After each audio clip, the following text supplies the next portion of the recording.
nange bweyimirira mu ddebu tetuuka lino. Gurupu ya Kyagulanyi nzeero ninja kugimalaho. Gurupu ya Museveni tujja kugimalaho. Ebyafaayo ebibi atayiga yabiddamu.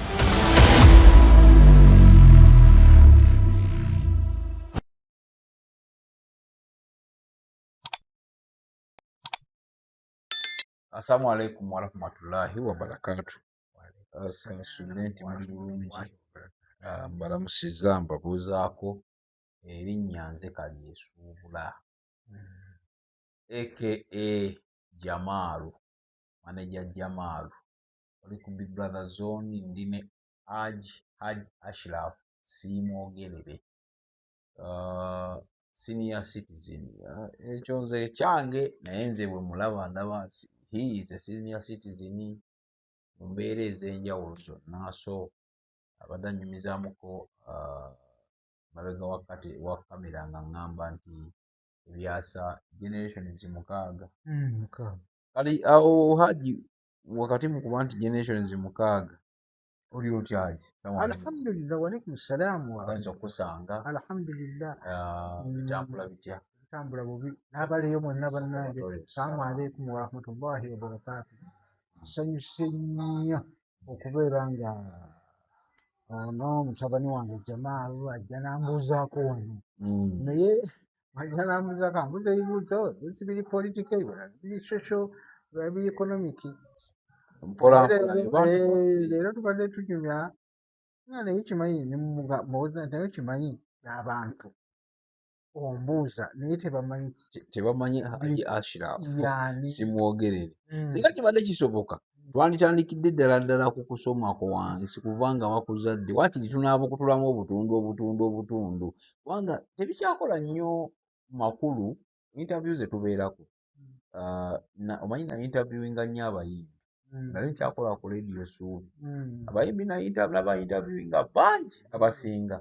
Naye okimanyi nti nno olwaleero biri bye twakolanga, obuuza omuyimbi simanyi bakuzaala wa, simanyi wasoma otya, lwaki wayingira music bizibu ki by'osanze bikyakola mawulire. Ebyo si nsonga kati, wabula abantu ab'enkizo Haji Ashraf Simwogerere bw'okutandika okunyumya nti waliwo erwatuuka mu Kampala nga ssaawa 9 waggale, oba omanyi bingi. Omuntu aba alina okumanya ono yasomerawa, ono ye yakulirawa, ono obulamu bwa butambuza atya.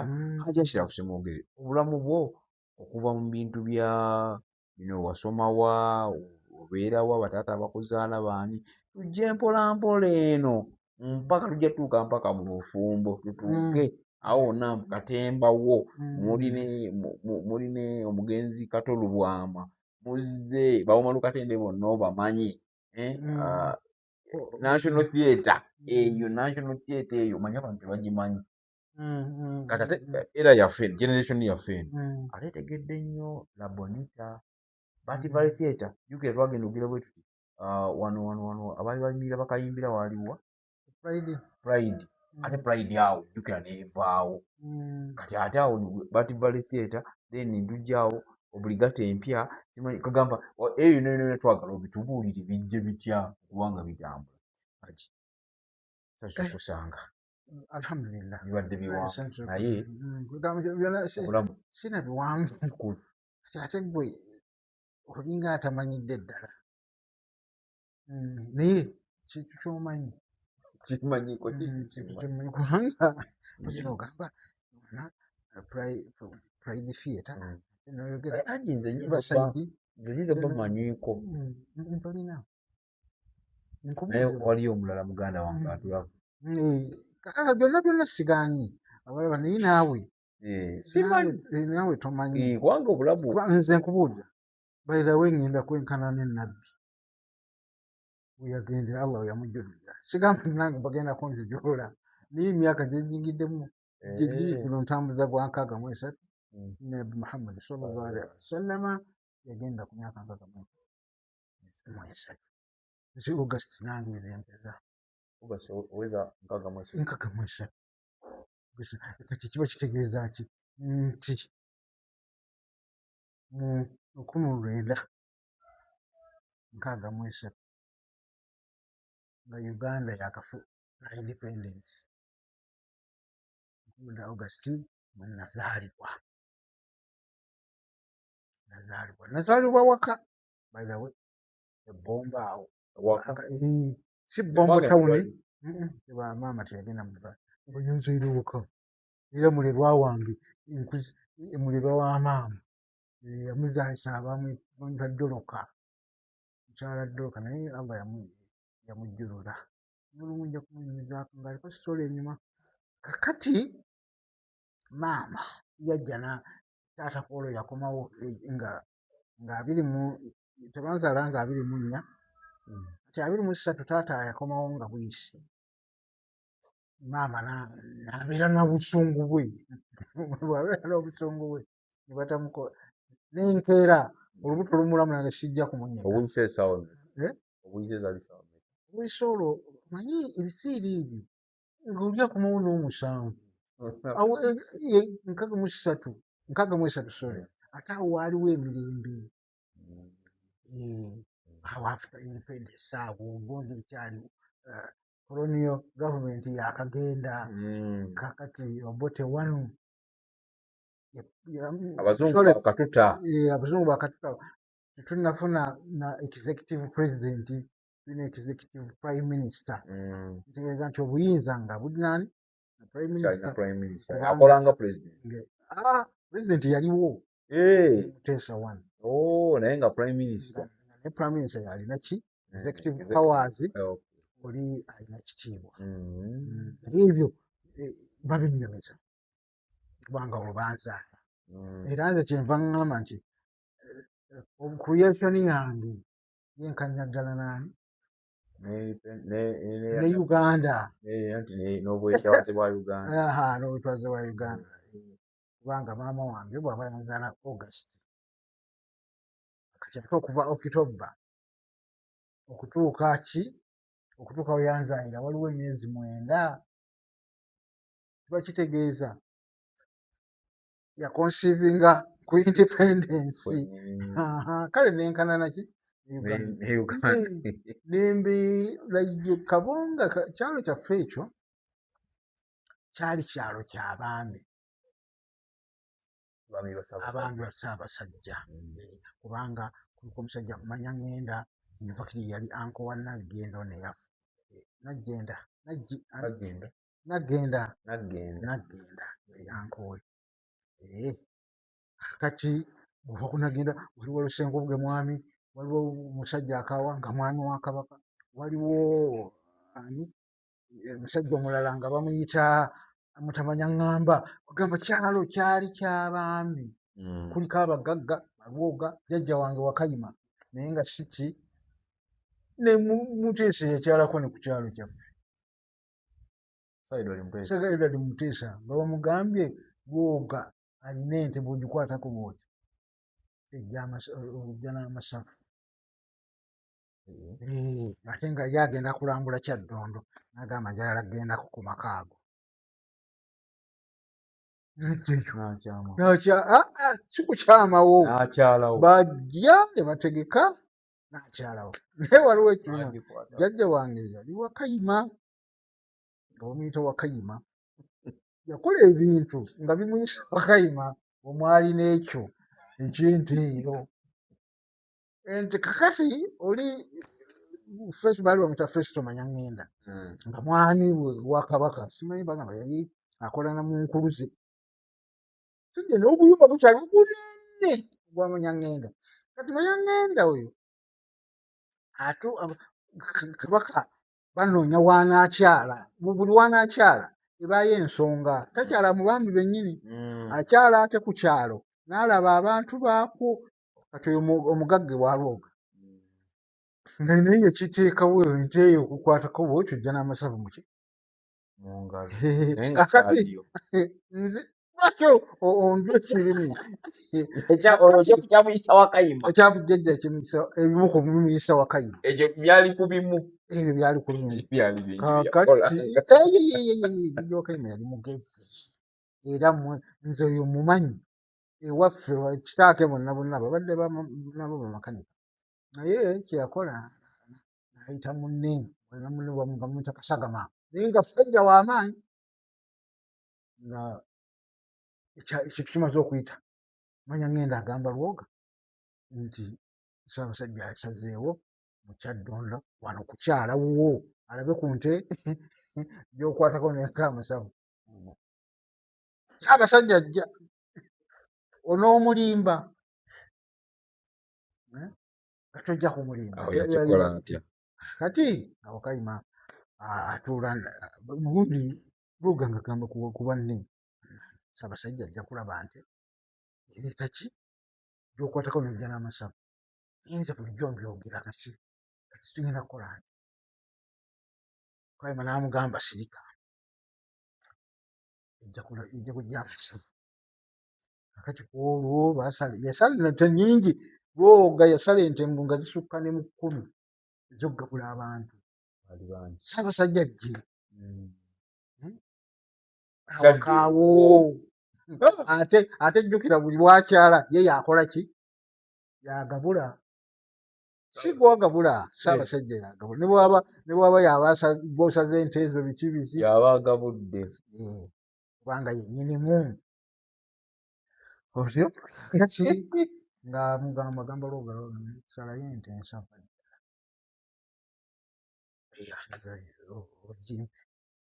naye sijja gitwala nze njagala mu supu yekka. Bamanya ne Lwoga teyamugamba okuggyako oli Kasagama yagamba nti teriiwo yemugamba tugenda kuyiya ne Kasagama ayina muno simanyi okusaba bamuyita Muswangali nga bakwata nti isala ijja mu masavu. Ente ziri zaali ziwerako nga kifumba ggulo limu ng'amasavu gakkala enkeera nga bagakola ki? Nga bagabugumyako katono nga gulinga muzigo. Ssaabasajja nga bagusiiga nti zonna ezaali kumpi nga zagenda okulambula. Mu ttuntu awo watuukira musana gwaka ente zonna zikaaba ki? Masavu. Ssaabasajja akwata ku Lwoga abuuza Wakayima akoze mutya? Tebamanyi. bazisiiga zonna nga bw'okwatako n'owunyako nga masavu. Kati baajawulamu eri bwe yagenda akwata ku buli ente nga ziwera zaalinga ente nga 10 eziri awo tebamuleetedde Ssaabasajja alabeko. Era ku kabonge ekyo ekyafaayo gye kiri eriyo ente yateebako ki ewa Lwoga. Kati nno famire eyo mwezaalibwa mu bagezigezi si bagezigezi mu bagezi. Ssaabasajja yasiima n'ajja n'akwata ku nte ezo nga kuliko masavu. N'oli yennyini abaakitegeera baali babiri. Tusaze ente ensava ne tugifumba amasavu ne tugasiiga ku bulimba. Naye abantu bakitegedde nnyo oluvannyuma nga naffe ne tukoze. Bw'okiza mu buntu tekisobola kubanga gajja gatyanga namu. Yoyo Wakayima ze yaali ekifaananyi nja kikulagako ekiri awo era nga ali musajja yali smart. Okumanya Wakayima yali musajja ne Paapa lwe yajja kuno yali kyefu mu Fairway, kyefu omuddugavu esooka mu Fairway Hotel. Naye n'atandika okukanika emmotoka naye ayigira awo ku bbiri awo ewaabwe bulwadde omumanyi taata waabagondi waba ba Lady Charlotte kitaabwe oyo yali mukwano nnyo gwa jjajja Wakayima. Fakati yavunda ne Quran mu bagundi mu Ahmadiyya oyo bulwadda yavunula Quran y'aba Ahmadiyya oyo obulwadde yagivunula. Anti bikuga byonna ebipya gy'oli okukiza mu Luganda naye Quran eyo gye bayita ey'aba Ahmadiyya ava ewandiika kakati mu 63 awo mu jjajja wange oyo yazaala kitange mu mwaka gwa 1939 nze mu 63 ne banzaala nenkulirawo ate nga nze bagenda okunzaala ng'amasanyalaze weegali awaka gamu3 nga Wakayima yayingiza dda amasanyalaze ne taata wange mudala Mukiibi ttaka eryo kwe baali paka kati wetuli era wewali n'ekijja kyaffe osinze weegali so saakulira kutalooba amasanyalaze gayingira mu meka okumwena nkaaga yagayingiza mu 68 sorry si 68 mu 59 awo amasanyalaze agagenda mu barracks ebbombo gayita waffe kati abazungu abaagaleeta nga bagezaako okukonvisinga abakundi abakulu abasajja abakulu abali prominent ku kyalo nti gano tegalina mutawaana kubanga abalala nga bagamba ganywamu omusaayi amasanyalaze bangi gwe amasanyalaze kawali oyo yafuna obuzibu yali Katikkiro wa Buganda naye yafuna obuzibu ku masanyalaze nga bagamba amasanyalaze bagayita mu nnimiro yo buli ayitawo omusaayi gagunywa biki bwe ate bagayisa masanyalaze era kwe kuvaamu ebimu banti gasanyalaza kitegeera so bwe wanzaala bakuzadde ya 63 nkulidda Kabonge kitange akola Namulonge station ayina ne pikipiki Honda 63 yes pikipiki Honda ne bw'oba tewalina ssente ziri awo nkalu jjukira nga akola mu gavumenti yanga bajugula siringi 2 mwaka naye nga ya haya purchase ne bw'otandika n'osasulako siringi 10 nga bakuwa pikipiki yo ebino bigirikomawo 25 ogula ekidduka 25 yanga 2 mwaka mwana nga naye nga akolaawo Namulonge station nenkula bino ebirina okusooka eno wansi omanyi ffe tetwasoma nasale nga bagiyita P1B bw'omala P1B nogenda mu P1A bw'oba otegira bulungi agenza mu P1A olwo n'ogenda mu P2 P1A togiddamu bagiyita Kabonge Primary School Church of Uganda openyini ku kyalo omusajja yali kimujjukira nga tuyitawo wabbali bayitawo wabbali asomera wabbali nsomera emyaka kati mu 71 nentandika P1 71 yennyini nentandika P1 mpala 71 tandise P1 kati P1 bwentyo bwenzija paka P7 myaka olwo gy'emyaka oli Kabonge olwo ndi Kabonge kati bwentuuka mu P7 nenva Kabonge sorry nga kubanga bwentuuka P2 nengenda mu ssomero ly'abasiraamu nalingira P3 maze P2 ssomero eyo lirukola eyo primary school liriraanye ebbombo lyo liri mu Luweero naye ate Kabonge yali mu ki yali mu Wakiso by then yali ki Mpigi district oba nga ni mu Kyaddondo ate eri mu Bulemeezi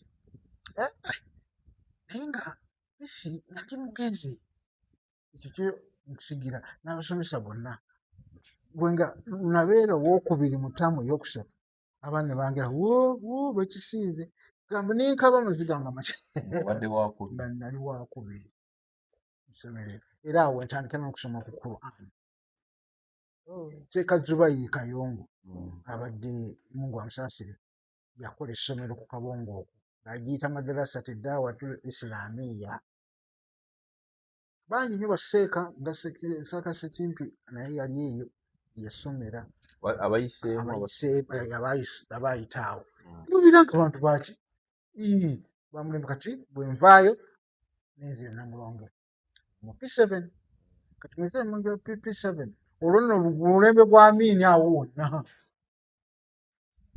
Sanvumu akufa anti ayingidde nange nyingira P1 otambudde era emyaka nawona P7 paka mu 7 era mu mwaka gwa 7 jjajja wange bamubuzaawo ku mulembe gwange up to now addanga mukulabika jjajja wange sakalya seminti olunda mukende mabega mu kusoma P1 P2 P3 P4 P5 P6 P7 emyaka gyonna gya Idi Amin dada awo wali ovanga waka nga bw'ogenda ku ssomero awo waliwo means za transport wali otambuza bigiri nga nvaka Kabonge paka Lukole piki ya taata nga yadda Namulonge biri opposite ate nga yavuga n'agenda Namulonge ate nzirawa Lukuli ninga kibiri mu byokulowooza gundi nakutambula oba mayiro mmeka oba mmeka ezaffe zaali 3 awo baziwa katono tutambula bulungi ate tutuuka leeti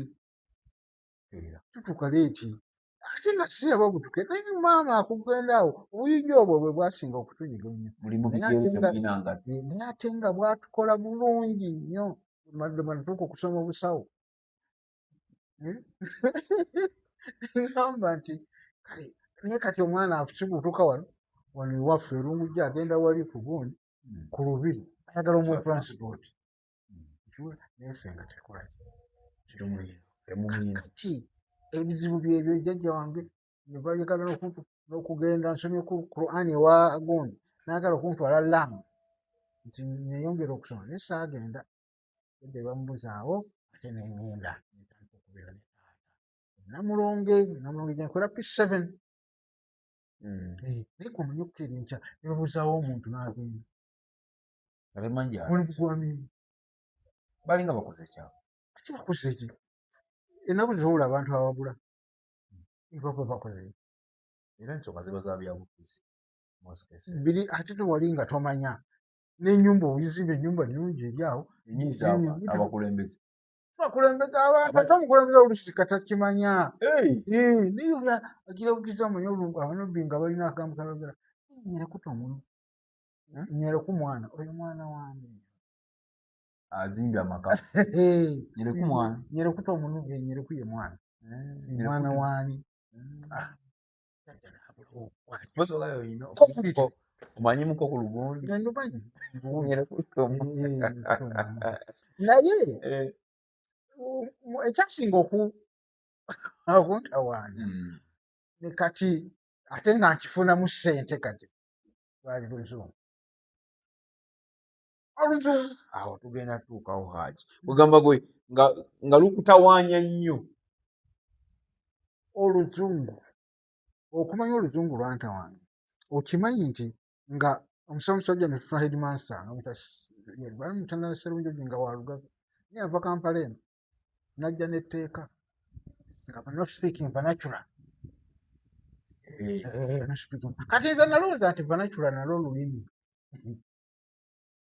bagambe no speaking vernacular ate vernacular gwe simanyi lwaki mwogera bange ndowooza tomanyi nti abagana kwogera Luganda kubanga omanye ekyali wali mwalimu abaana bano naye bo nga boogera olwamu ye gonobakwatako otya nti temwogera lwamu nga ayogera lunubi lugedde olunubi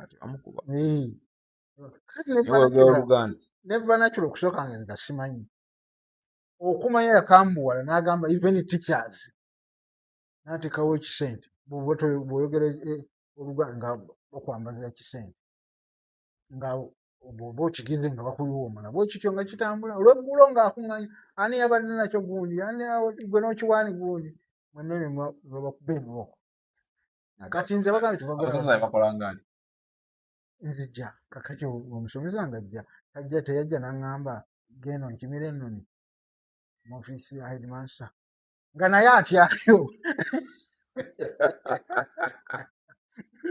naye kima ennoni teyalina kiseete nange saakiina nakyo ne mugamba nsaba ku nnoni yanteeka mu compound wakati nankuba emboohongozanga Headmaster. Awo ntegeera Vernacular kitegeeza. Wali tokimanyi. Nagakikimanyi. Nonda ntiru ngomaze n'okyogera ne bakubonereza. Nenjogera Oluganda. Kakati kumakya nnyo Lukeera mubulenzi bamuyita na Kalungi oba yabudde simanyi gyali. Kalungi ne mugamba mpakula eyo njagala nga yalina ekisente n'akinyambaza. Nabeera n'ekisente buli mwana gw'ogamba ng'essomero liringa ly'abakasiru eryayagala okugera Vernacular Alonsonga tebalumanyi. nga ffenna obeera nga tulinga bakasiru tuli kyoyoge twagala kwogera lwe lulimi oluzungu olwokumala lwamanya. Kakati wasinga ng'osaasira abatundu ebitumbuuwa ngeri amanyi kabalagala bagiyita mu luzungu ye namungodi ng'okawemanyi osonga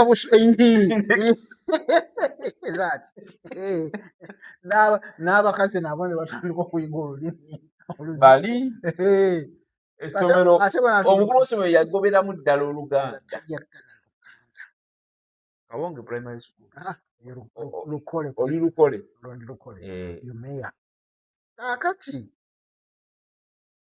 nembeera n'ekisente Kalungi yakiyisimba kumakya nentambula n'ekisente buli lwotuuka abaana ate nanjogera nkiina buli lwotuuka abaana basirika kyava atuukawo twatuuka ssaawa awo zaalinga 7 awo 6 nga bakunisanga Master Ben abalanda yali Musoga ng'akutte ki abawala abakuŋŋaanyiza gamba these girls they have bad manners.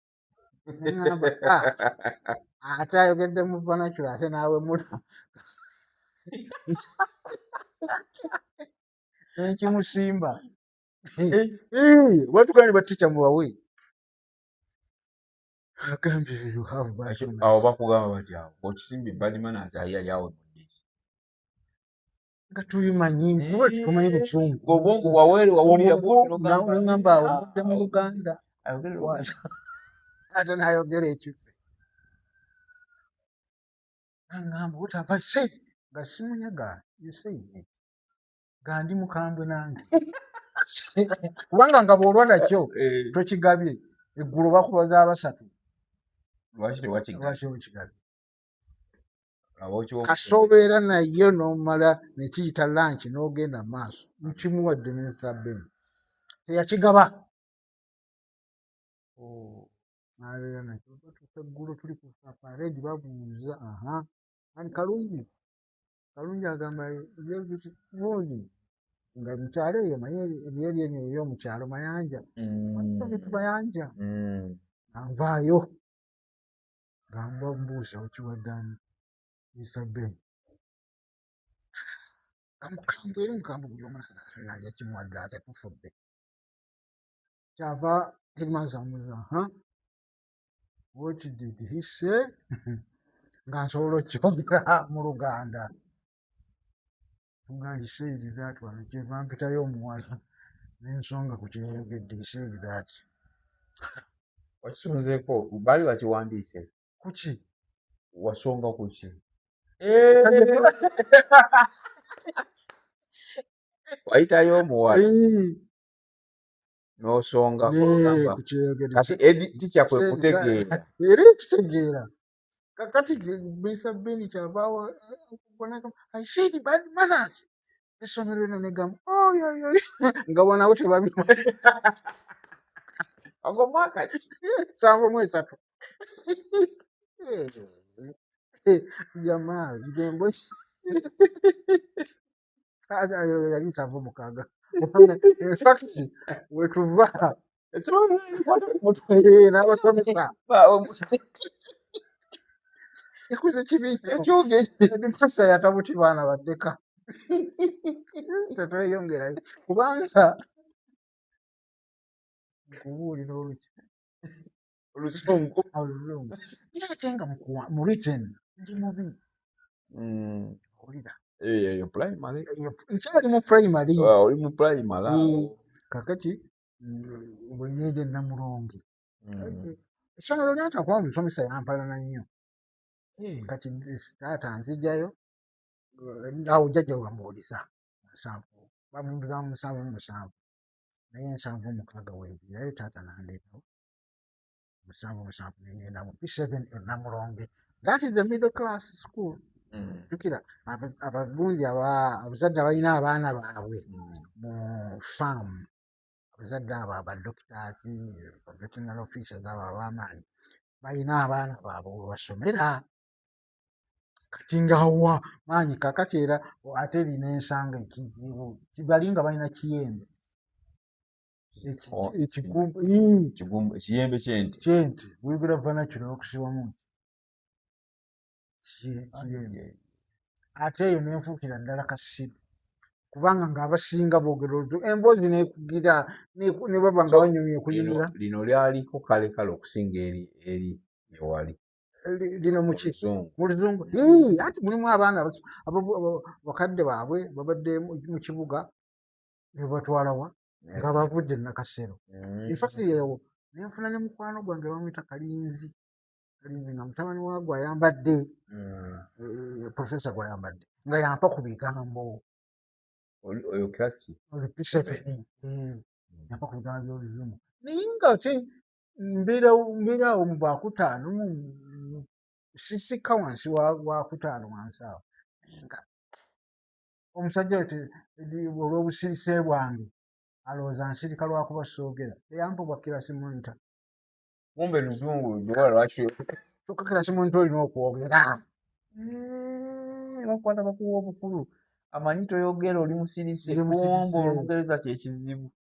Kati munnange Kalinzi mukwano gwange ntuula wano yambuulirayo akagambo namugamba kati olumu Nansita yajja nti nga tubayita Bamansita yajja nsanga ekibiina kyonna kyogera naye Kalinzi yali tayogera. Kati bwe yamubuuza Kalimota talking nze namugamba olu nakuba kiraasi yonna ne Kalinzi wange ampa ku bigambo ne bamukubiramu tebakuba si kiraasi monita kimonitalinga. Kakati Kalinzi n'anyiga enkeera yali Friday wamwayo nga totegedde ate nga sirina na bye njogerawo nti ayo abadde tayogera nga sibirina bye naayogera anti bye naabyogera mu luzungu era nifaayo muwe ne bakuba. Kati tuba bwebamala omukuba anyiise enkeera teyayoge nga tayogera nange. Enkeera Friday nina okukola empapula zino ziyita perforated faxing machine nga njijja wa deputy administrates yabeera naye ebyo ebikola bijja nenoni buli kimu gye tukijja. Kati nga nina okusoma na panki nesimanyi webagiyita faxing machine bamuuza Kalinzi naye nga munyiivu muzibu namuwa muwogo n'amuzira n'amuganda naye nga Kalinzi okuzira muwogo aba anyiizi nga munnange nga bampaaki nga ngenda yaŋŋamba nti bakiyita kiisi nyabo kiisi kimanyi Kalinzi alina kiisi tekuba kunywegera. Omuvubuka oli yali mugezi naye naleesuula mukyava ngamba kiisi kiba kiisi ekyo okunywegera ofulumya olulimi bakiisi obanga bakisingana lulimi kiri kiisi naye ekyuma bakiryaga kiisi nga nnumba deputy jjukira gye ndaga ewa deputy administrator nenda musaba kikyuma tuuka mune nali smart era ngambira yes my smart boy what do you want? I want a kiss. What? Kiss. Kati kyenva nkola bwenti omanyi bwokola bwoti njaga kyuma naye nga ninga amuyita mubalule kiisi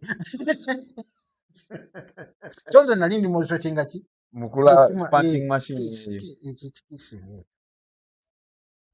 bakugobye mu ssomero ate era kwali olusiko ogenddeko okungoba njogera Luganda simanyi byakuddamu ne bagamba Kalinzi yamugambye ekyuma bakiyita kiisi. Kayinza okujja ng'ayogera oluzungu yitirivu ayogera kumukumu naye ne muyita ne taata Kagenda wala. Era headmaster njukira Sserwadda nga laba oyo abadde ali mu kukaaba maziga abadde asaba musomesa kiisi ne bandeka Nga bategere tomanyi kyobadde osaba. olwo lwe luzibu P7 naye nga okusoma asoma bulungi ate erimu ewa jjajja nga nayagalwa emberenge bweyimirira mu ddebu tefuukayo Grupu ya Kyagulanyi nti eroho ninja kugimaraho. Gurupu ya Museveni tujja kugimalawo. ebyafaayo ebibi atayiga yabiddamu